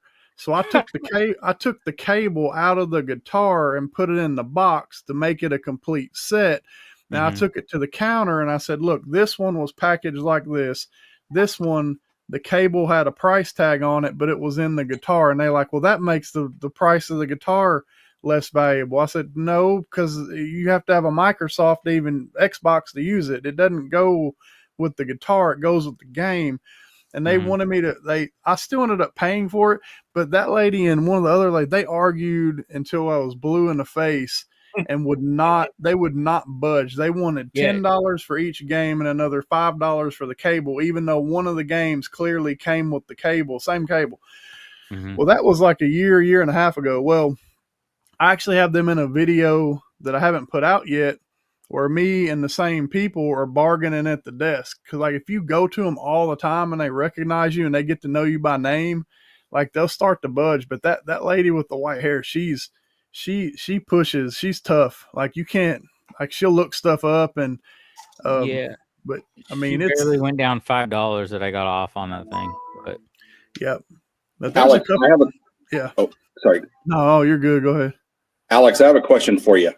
Yeah. Now, I know we could all probably answer that, you know, we've thrifted some jeans or some pants or a jacket or something and found money in it.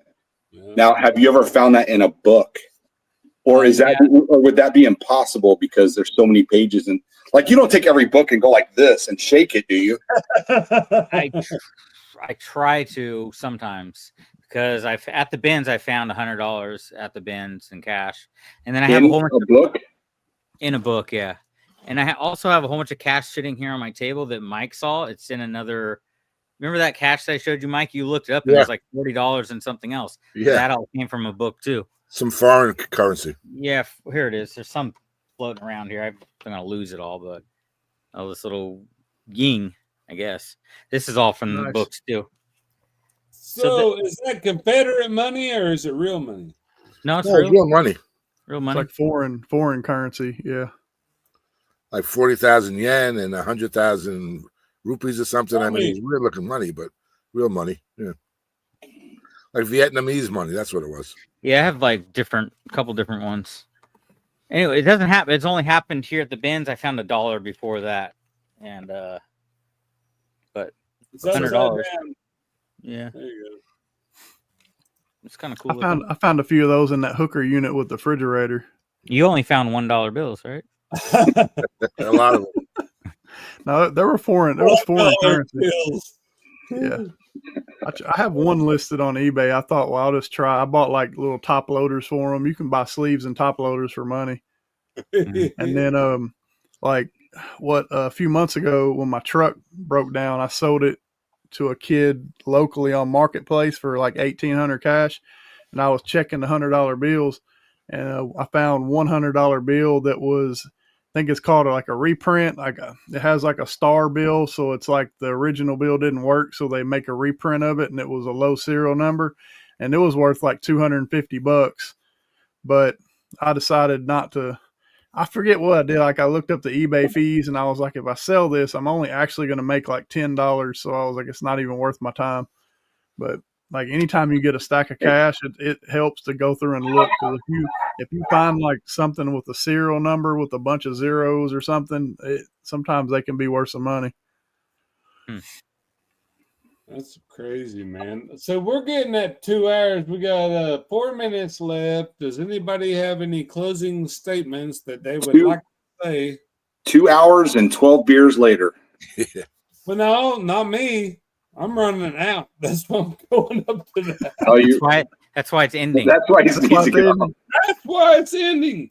Can I make a little advertising pitch? Yeah, go ahead, Mike. Say whatever you want, brother. As long as it doesn't have to do with the meetup.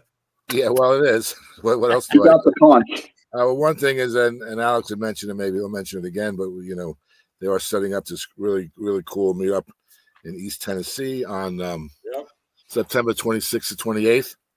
So check out the Reseller Locker Room Facebook page for all details. And then also in August, I will be going to Las Vegas, hang out with Archie and John and the whole crew. And I'm going to go to the eBay Open, which is the, 12th to 14th of August. And that's no big whoop. I mean, that's kind of dry. And I'm really not going to the eBay Open to like learn about eBay, just to kind of hang out, network, and meet with people. But while I'm there, I'm going to set up a little informal meetup the next day, the 15th. So if anyone happens to be in the Vegas area, either attending the eBay Open the 12th to the 14th, or just happens to be in Vegas, check out my Instagram and Facebook page. There'll be full details on the meetup that I'm going to be setting up. Probably informal, maybe just dinner, maybe a couple of activities. I'm not sure yet, but it will be free. It's not for I'm not charging or anything. But I did one last October, and it was pretty successful. We had like 15 people just hang out. You're talking about Vegas. What day was that? Because I might come out there, and y'all gonna have to put up with me. They're going to be at the eBay Open though. Yeah, the meetup will be on the 15th. The eBay Open is the 12th to 14th. The best part about that is, if you're a Josh Galt fan, he's going to be in town. Yeah, I'm not. You're not a Josh Galt fan? Well, no, I watch him, but I don't know about a fan. I've never watched a Josh Galt video. Should I? He's a good dude, but he's going to be in town, so it'll be nice. We're going to finally meet him. You're going to meet me too, maybe. Would be nice. Then, nice. Who else do you know is coming in town? I'll be there. Are you really? Yeah, Alex is going? No, I'm not going. That's in August. Yeah. No, I won't be able to make Come it. on, Alex. I'm lucky I can leave the house for the East Tennessee meetup. I got to stay in my state. I can't fly out of state. Tell Ben to put it on the freaking ocean so I can go swimming at least, because he keeps moving further. Just go visit Chris by the ocean. Yeah, you can. All right. Are you? All right. Well, we love y'all guys, and thank y'all for coming on, and thank you so much for all your comments, and we had a lot of fun, I think. So Thanks, Woodman. So we love you, and we're gonna see you Later. Bye, everybody. Peace out, guys.